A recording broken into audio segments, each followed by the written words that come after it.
Somehow, the Jets keep winning. And how that happens, I don't know. But it must be because they're playing worse teams than they are. I mean, they haven't beaten a team with a winning record yet. In fact, I don't even think they've played a team that has a winning record. So, the Jets are still winning. The Donkeys are losing. I mean, what are they? I mean, this is not the Broncos are playing just like the Jets used to play. And then, of course, we have Texas A&M, which won this weekend. The Longhorns won, and they're both moving up in the rankings. So with that quick sports update, the Dolores County Broadcasting Network presents the DCTV 4-H Evening News Program for Tuesday, October 16th, 2018. Camera people, Mr. Daniel Faulkner and Bobby Joe. Video engineer and producer is Edward. Sound engineer is Dan. Teleprompter and prompter is Myra. News anchor is Devin Harrison. Meteorologist is Hannah Faulkner. And this is the news director, Daniel, and now the news. Welcome to the DCTV 4-H Kids Evening News Show. Help us keep our news show on the air by becoming a sponsor. You can buy a sponsorship by calling 970-677-4119. That's 970-677-4119. Now for the news. Hi, I am Devin, and here's our first story from the Denver Post. Pueblo Community Prairie Dog gets gift of peanut buttered flavored plague vaccine pellets. Some prairie dogs in Pueblo County found some tasty treats waiting for them on Thursday, bite-sized snacks that might also save their lives. Colorado Parks and Wildlife sent biologists to a ranch in Pueblo County to distribute little peanut butter pellets laced with plague vaccine. This plague is still around in the western U.S. and it is carried mostly by rodents, according to the CDC. A few human cases developed each year following exposure to infected wild rodents or fleas. Hence the blueberry-sized pellets. CPW says the pellets are intended to be eaten by black-tailed prairie dogs and other small mammals. Prairie dogs, CPW says, are so important to our ecosystem they create habitats for other species such as endangered black-footed ferrets and burrowing owls, and are many critical to the diets. Many animals include ferrets, raptor, coyotes, bobcats, and rattlesnakes. After 2 days on the ranch, CPW says it's sending its team to Holly in eastern Colorado to spread more of the tasty peanut butter pellets. Avoid plague to keep the pellets to avoid plague to keep your pets flea free. After the last died off prairie dogs a few years ago, they are back in increasing numbers, so keep pets away from the prairie dog and towns. Common by bubonic plague systems, fever, buboes, which is a tender enlargement, lymph nodes in the armpits, neck, or groin, ranging in sizes from 1 to 10 centimeters in 70% of patients. Headache, abdominal pain, chills, diarrhea, which may be bloody, nausea, decreased appetite, tiny broken blood vessels called petechiae, and vomiting. Now with the story from the Denver Post. Students at Denver High School brought weapon to school, principal says in letters to parents. A letter sent home to parents. The principal of a local high school said she wanted parents to be aware that students had brought a weapon to school last week. On Friday, staff at Montebello Career and Technical High School received a report that one of the students may have a firearm on campus, according to a letter from Principal Karen Powell, sent home to parents of Montebello Career and Technical High School.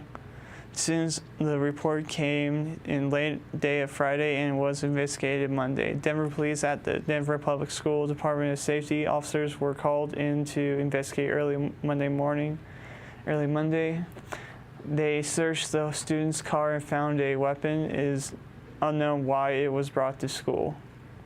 No threats were ever made, and all students and staff were and are safe according to the letter. In order to maintain a safe environment, it is critical that students feel comfortable reporting to the appropriate adults if they see a weapon in our campus, it reads.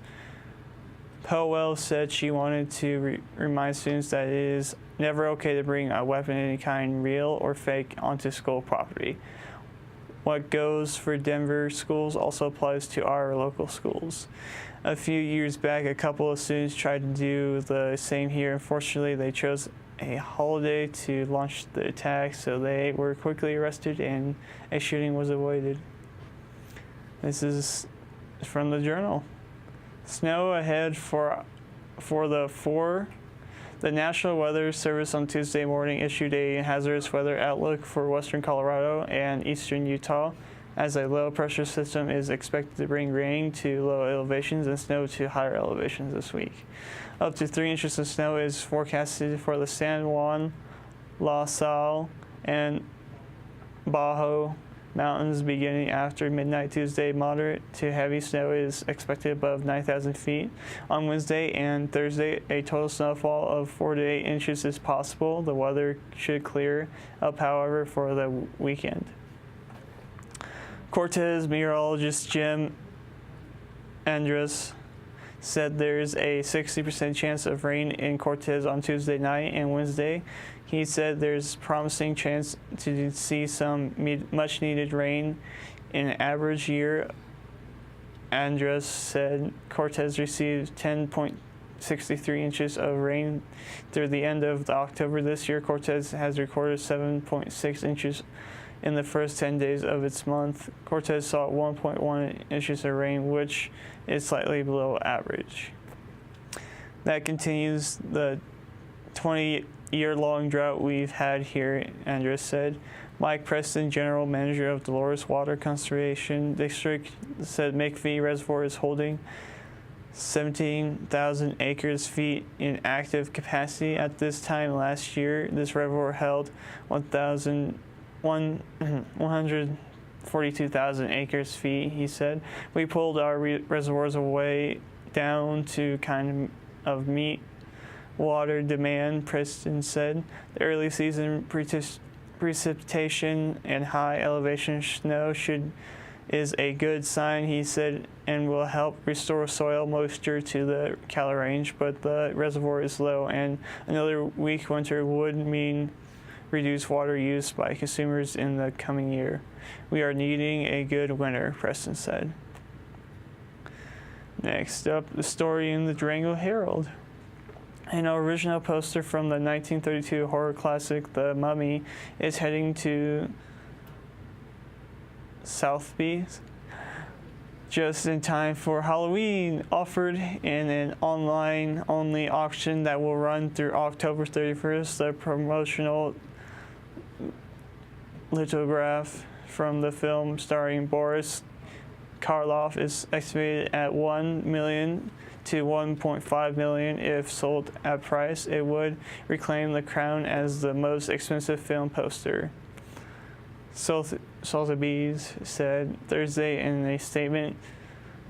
The remnant of Hollywood's golden age of horror depicts Karloff in the title role and Zita Joanne as the subject of his desire. The next tag next to the greenish ghoul warns it comes to life. It fetched $453,500 at Sotheby's Sotheby's in 1997. The auction recorded and held the title until 2014 when it was eclipsed by a poster for the 1927 film London After Midnight, according to Sotheby's. The current record is one from Dracula, which sold for $525,800 last year. Only 3 copies of the No Mummy poster are known to survive, according to Sotheby's.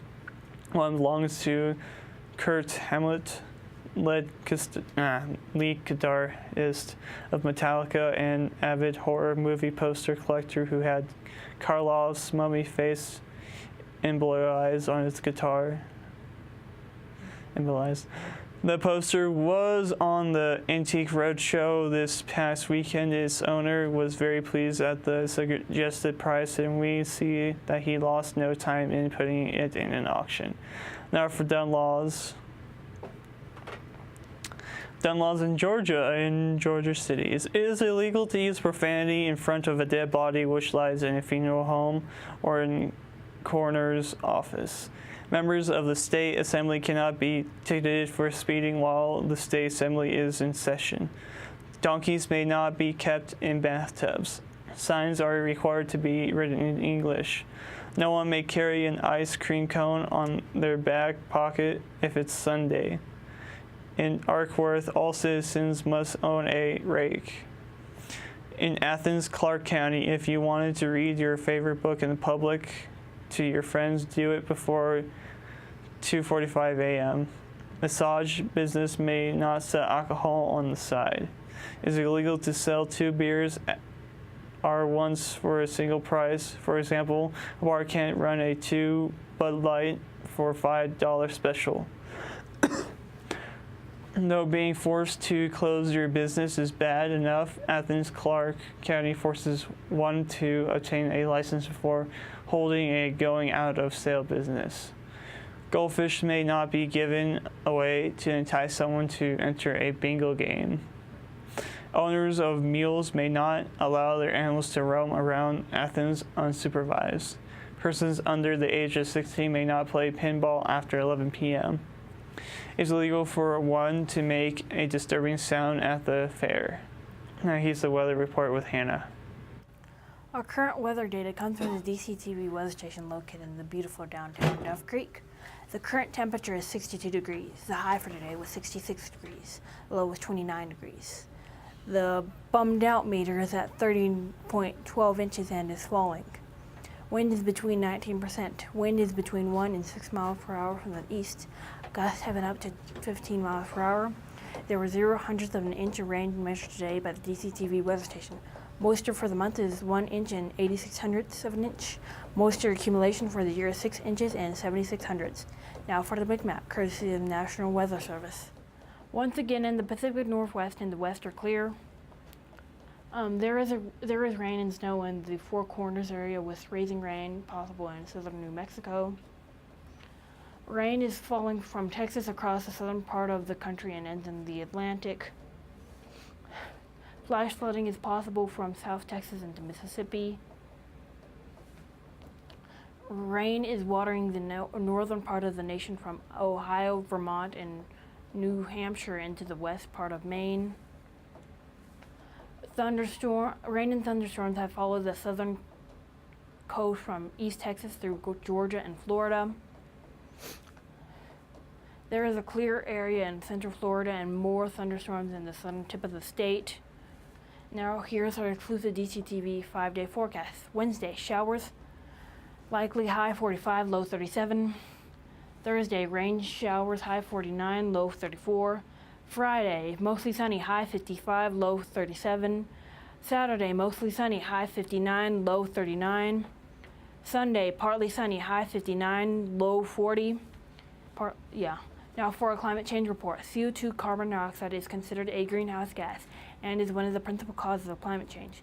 CO2 traps heat in the atmosphere, which causes climate instability. The result is significant variations worldwide of moisture and hot and cold temperatures. But the general climate trend is that the planet is slowly warming. Therefore, it is important that we report the CO2 weekly changes.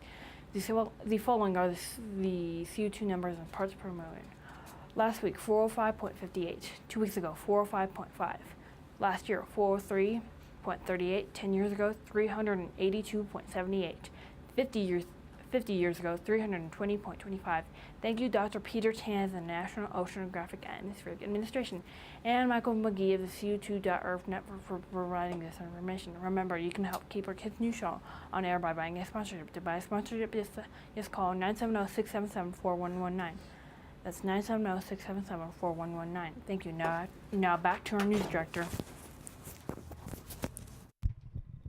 And that's the end of today's DCTV 4-H Evening News Program. This is your news director, Dan, saying good night and thank you for watching.